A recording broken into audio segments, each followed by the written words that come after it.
And I think that... You think some of that respect might find its way into our own country? Well, one hopes so. Now, sometimes there's a distinction in world affairs between leaders and the country itself, and it's more important to be respected as a country than it is to have a leader respected, because leaders shift, right, whereas the country itself is and symbolizes a great, vast culture. If there's no respect for a culture, then you've got much graver and deeper difficulties. But there's also a distinction between respect for the individual and respect for the office. And we've seen, True. I think, both, frankly, in the Bush administration and even going back to the Clinton administration, and certainly in this administration, that there seems to be significantly less respect for the office of the presidency than there once upon a time was, as distinct from the individual. Well, I think that's valid, and we've had great presidents of both parties that have brought respect to the office. But if we look at the times, some of these presidents weren't looked at as strongly as they might be now. Well, President Johnson, who you alluded to, is an example of somebody who at the time was not looked upon very favorably, but has really risen in the esteem of historians. Yes, he has, and as has President Truman, and frankly, in my view, the most underestimated president probably in our history is Dwight David Eisenhower. Yeah. And I will also say George Herbert Walker Bush. Bush the Elder. Bush the Elder looks to me as if history is going to treat him with very great respect. Boy, and to have a president whose only problem was he didn't know how much the price of milk was. That's as problems that presidents face go. Boy, you know. But he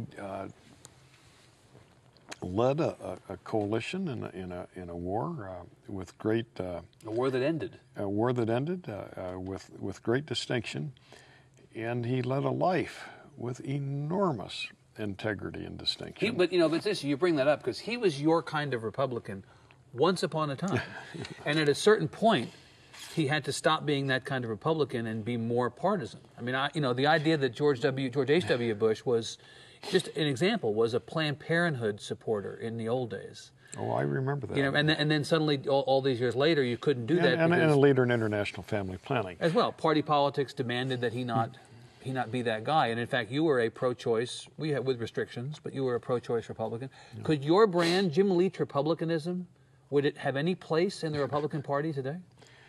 Well, one of the interesting phenomena, the Republican Party has a lot of elements.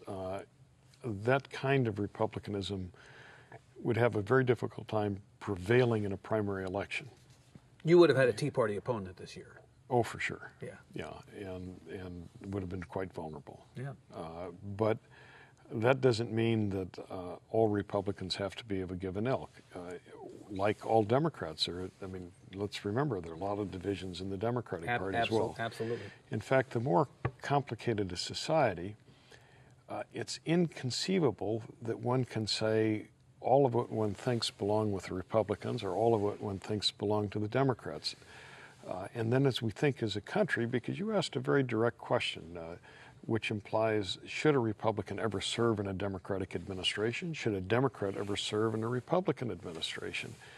And I would say it's good for the country to have that happen.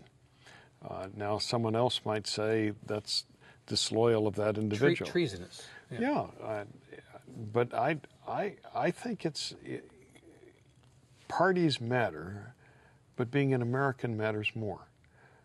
And so there are times that you want to look at a country not as a division in two parts or more parts. You want to look at a country of people with different views and with different kinds of loyalties, but there's one overwhelming loyalty, and that is the way we should think. And so do you believe that people at all extremes of politics, left, right, up, down, are all patriotic in their own way? Absolutely. I mean, so you look at the Tea Party on the one hand, you look at the people on the far leftward fringe of the Democratic Party, and you think, I may not agree with everything that they do or anything they do, but they're entitled to their point of view. Well, not only entitled to their point of view, but when it comes to loyalty to the country, there's generally almost no doubt. Now, you mentioned the word socialism. We have one self-proclaimed socialist in the United States Senate, elected as a socialist as well as a Democrat. Indeed.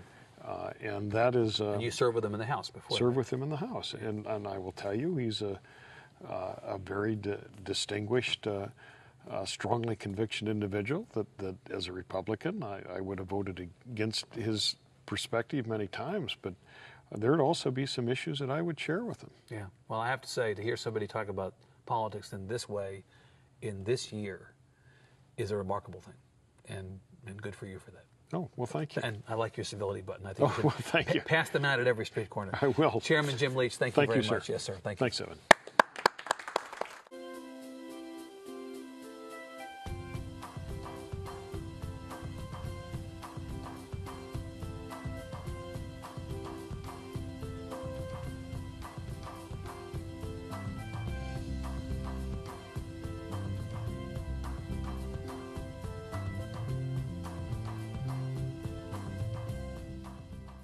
Funding for Overheard with Evan Smith is provided in part by Hilco Partners, Texas Government Affairs Consultancy, and its global healthcare consulting business unit, Hilco Health, and by the Matson McHale Foundation in support of public television, and also by MFI Foundation, improving the quality of life within our community, and also by the Alice Kleberg Reynolds Foundation. And viewers like you, thank you.